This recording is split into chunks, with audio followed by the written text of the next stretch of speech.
Hello, നമുക്ക് വളരെ കുറഞ്ഞ സമയം കൊണ്ടൊരു കിടിലൻ മാങ്ങ അച്ചാർ റെഡിയാക്കിയാലോ? ഇതാ ഞാൻ ചട്ടിയിലേക്ക് എണ്ണ ഒഴിച്ച് കൊടുത്തിട്ടുണ്ടേ. അതിനുശേഷം നമുക്ക് കടുകിട്ട് കൊടുക്കാം. കടുകൊന്ന് പൊട്ടി വരുന്ന സമയത്ത് നമുക്ക് അല്പം ഉലുവയും കൂടെ ചേർത്ത് കൊടുക്കാം. ദാ ഇനി ഇതിലേക്ക് ഇട്ട് കൊടുക്കുന്നത് ചെറുതായി അരിഞ്ഞു വെച്ച ഇഞ്ചിയാണ് കേട്ടോ. ഇഞ്ചിയോടൊപ്പം തന്നെ വറ്റൽമുളകും കൂടെ ചേർത്ത് കൊടുക്കുന്നുണ്ട്.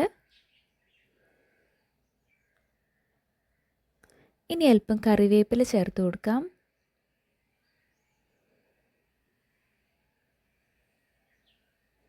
ഇനി നമുക്കതൊന്ന് ഇഞ്ചി വഴന്ന് വരുന്നവരെ ജസ്റ്റ് ഒന്ന് മിക്സ് ചെയ്യാം. അതിനുശേഷം നമ്മുടെ മെയിൻ ഇൻഗ്രീഡിയൻ്റ് ആയിട്ടുള്ള മാങ്ങ, നല്ല പുളിയുള്ള മാങ്ങയാണ്, അത് ചേർത്ത് കൊടുത്ത് അല്പം മഞ്ഞൾപ്പൊടിയും ഉപ്പും ഒപ്പം ചേർത്ത് കൊടുക്കാം.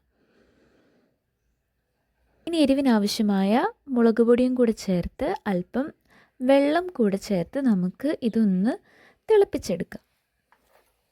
ഒരുപാട് പുളിയുള്ള മാങ്ങ ആയതുകൊണ്ട് ഞങ്ങളിവിടെ വിനാഗിരി ഒഴിവാക്കുകയാണ്.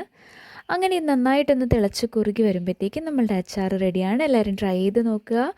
വീഡിയോ ഇഷ്ടമായി ഒന്ന് സബ്സ്ക്രൈബ് ചെയ്തേക്കണേ. Bye bye.